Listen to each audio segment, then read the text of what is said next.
Eu quero, senhora presidente, destacar aqui dois assuntos. Primeiro, a nossa participação hoje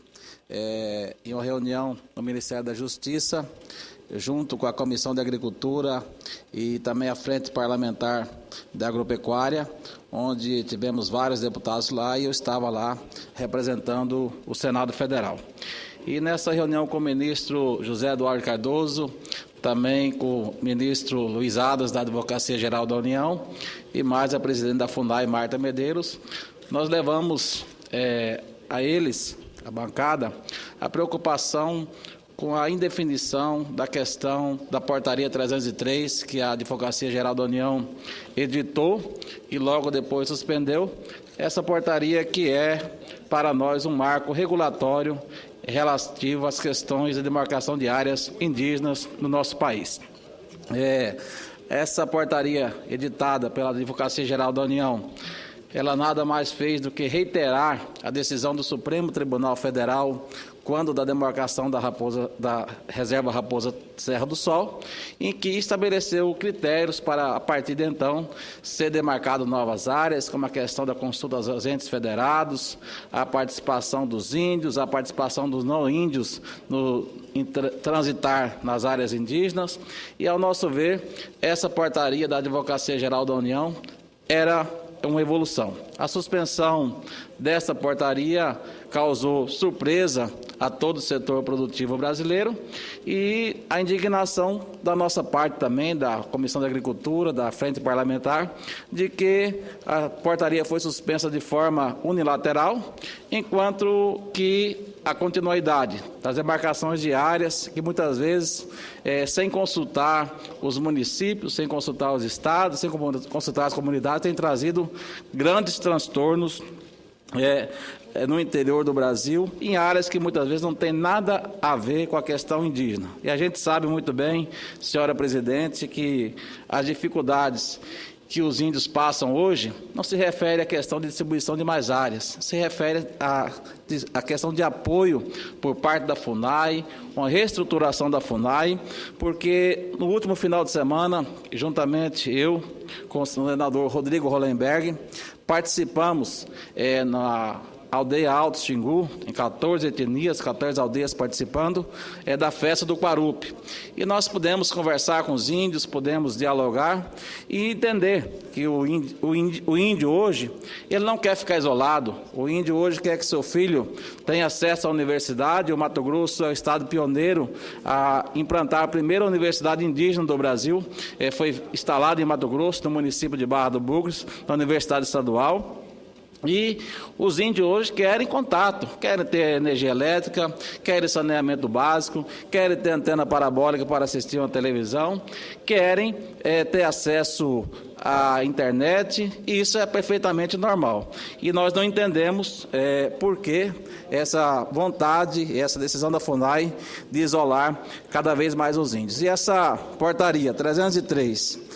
a suspensão dela trouxe uma insegurança novamente para o campo, para os produtores rurais, para todas as comunidades e municípios do interior do Brasil, que ficam sempre naquela mercê. Daqui a pouco passa algum antropólogo lá e fala que por aqui um dia passou um índio, e daqui a pouco uma área produtiva que já se produz há muitos e muitos anos se transforma numa reserva indígena, em decisão pela FUNAI, de forma unilateral e aleatória. É preciso que os municípios, que os estados, enfim,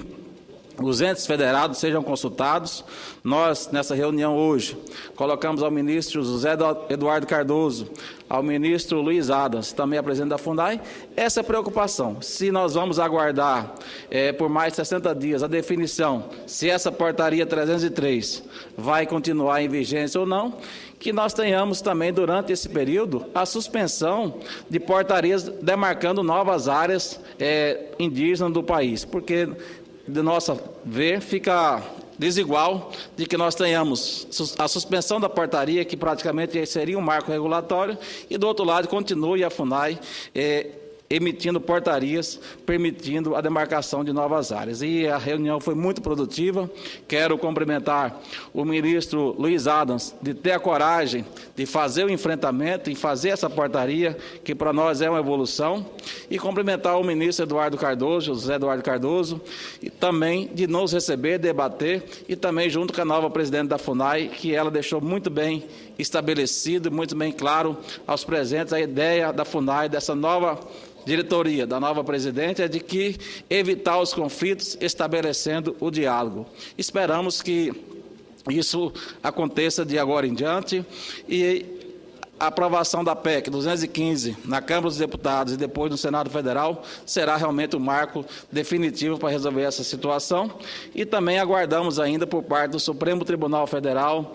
que até o final do ano possa dizer claramente de que a definição e as colocações que foram feitas quando do julgamento de Raposa Serra do Sol sejam válidos não só para a questão de Raposa Serra do Sol, mas sejam válidos também para todas as demarcações extensivas em outros municípios do Brasil. E por falar nesse assunto, senhora presidente, nós também levamos ao ministro, mais uma vez, a bancada federal do Estado do Mato Grosso, a preocupação de um risco de conflito iminente a se acontecer no Estado do Mato Grosso nos próximos dias, se caso se preservar e acontecer o que está previsto, de que no dia 30 encerra-se o prazo para a desocupação de uma área nos municípios de Alto da Boa Vista, São Félix do Araguaia, denominada Greba Suiamiçu, e de que lá estão pretendendo tirar 6.000 famílias que já estão nessa área há mais de 30, 40 anos produzindo para colocar lá 300 não índios nessa área. Isso é uma barbaridade. Toda a bancada federal do Mato Grosso, o governador Sival Barbosa, tem se mobilizado nesse sentido. Inclusive,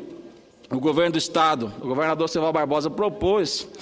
à FUNAI a troca de uma área, a área que os não índios ocupam hoje é uma área de 165.000 hectares. O governo do Estado propôs uma área em área isolada, em área de mata, em área preservada, de 220.000 hectares, para que essas famílias que já estão hoje, no total de 600 famílias, permaneçam. Os índios concordaram em receber essa nova área e se mudar para essa nova área, que são apenas 300 índios. Infelizmente, a FUNAI não aceitou essa permuta, e se nós não tivermos o diálogo, não mantemos o diálogo, e foi proposto hoje, nessa nossa reunião com o ministro, com a presidente da FUNAI e também com o advogado-geral da União, o ministro Luiz Adams, que suspendamos essa desinstrução desse pessoal por 90 dias, façamos um grupo de trabalho e durante esse período possamos encontrar uma solução pacífica para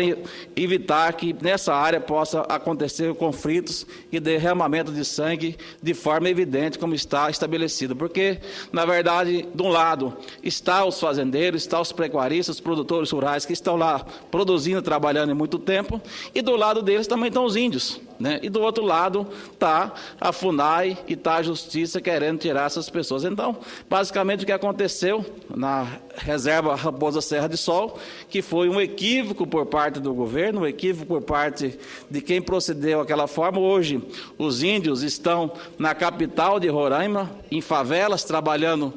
catação de lixo, quer dizer, foi um erro, e as áreas estão lá abandonadas nas mãos de ninguém. Então, nós esperamos que o contato do ministro da Justiça, também do advogado-geral da União,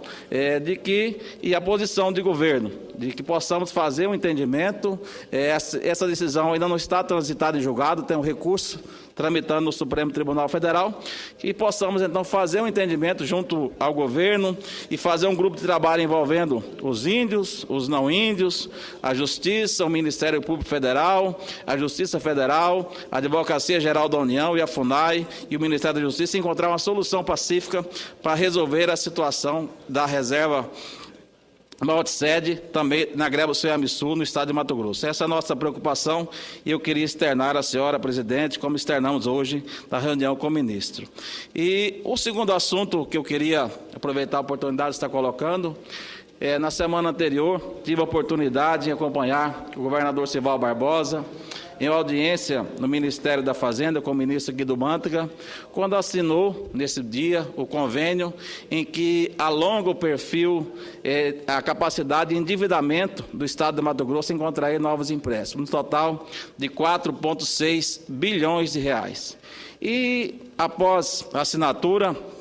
desse convênio, eu gostaria de ressaltar aqui um trabalho que vem sendo feito ao longo dos anos, que colocou Mato Grosso nessa condição que está hoje, de ter condições de contrair empréstimos junto a organismos nacionais e internacionais, nessa quantia que com certeza será muito importante para o desenvolvimento, para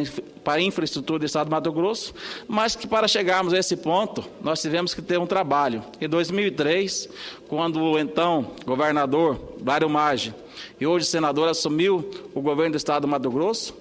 para cada R$1 arrecadado pelo Estado, 1,3 estava comprometido, ou seja, com folha de pagamento, com dívidas, com o custeio da máquina. E ao longo desse tempo, o governador Blário Maggi, numa gestão austera, numa gestão muito equilibrada, muito sensata, conseguiu fazer o que o Estado de Mato Grosso cumprisse com todos os seus objetivos, com todos os seus compromissos perante os seus credores, com os seus funcionários, e fizesse investimento no Estado e deixasse o Estado hoje com a condição de que o atual governo, muito bem conduzido pelo governador Sival Barbosa, possa contrair esse empréstimo de 4,6 bilhões de reais, que serão utilizados para a implantação do VLT em Cuiabá, para a implantação da construção do novo estádio para a Copa do Mundo, já que Cuiabá será uma das novas sedes da Copa do Mundo, para a implantação do programa denominado Mato Grosso Integrado, onde 1,5 bilhão serão destinados à construção de pavimentação asfáltica em 41 municípios que até hoje não existe acesso viário através de pavimentação asfáltica, e ainda a construção de pontes em concretos pré-moldados, a troca dos pontes de madeira por pontes em concretos pré-moldados, e a modernização da gestão tributária do Estado. Então, Mato Grosso, nos próximos dias, através desse empréstimo, junto ao BNDES, vai se transformar, já é hoje, Cuiabá e Várzea Grande, um canteiro de obras, a Baixada Cuiabana, e com esse empréstimo contraídos pelo governo do Estado do Mato Grosso, vai se transformar um canteiro de obras em todo o Estado do Mato Grosso, através de pavimentação asfáltica, infraestrutura urbana, programas de desenvolvimento do turismo, Prodetur, que também foi incluído, é a ligação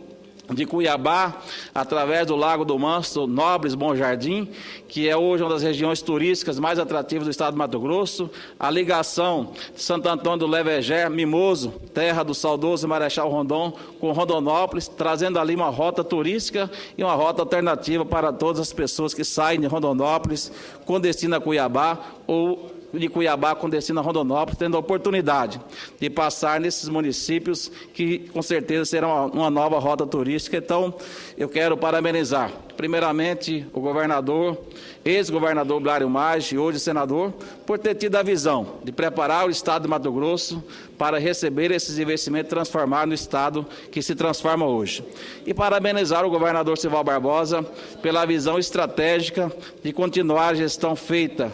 pelo governador Blário Maggi e colocar Mato Grosso no estado que desponta no cenário nacional. E, por fim, senhora presidente, ainda falando do Ministério da Fazenda, estamos na expectativa de que na próxima semana chegue aqui no Senado Federal, na Comissão de Assuntos Econômicos, a mensagem do governo, da Casa Civil, falando sobre a renegociação do resíduo da dívida do Estado do Mato Grosso. Isso é um marco, é um marco, e que com certeza outros estados vão atrás dessa oportunidade. Ao longo dos últimos anos, nós temos o governo federal como verdadeiro agiota dos estados e municípios. E a oportunidade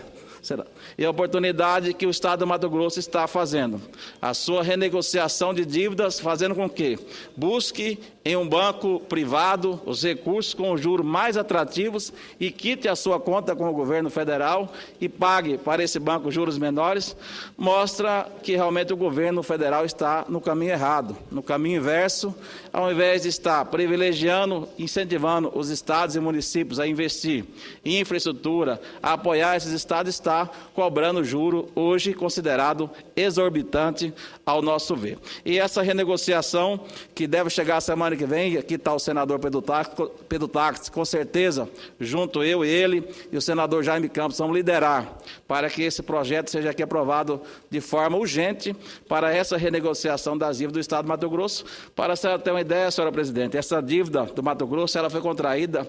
em 4 bilhões 320 milhões de reais. O governo Blairo Maggi, depois de outros governos pagaram, só ele pagou 8 bilhões de reais e essa dívida ainda está em 4. Então, quer dizer, se ela continuar assim, nas mãos do governo federal, cobrando juros que cobram hoje, enquanto nós temos uma TJLP em 8, 8,5%, o governo federal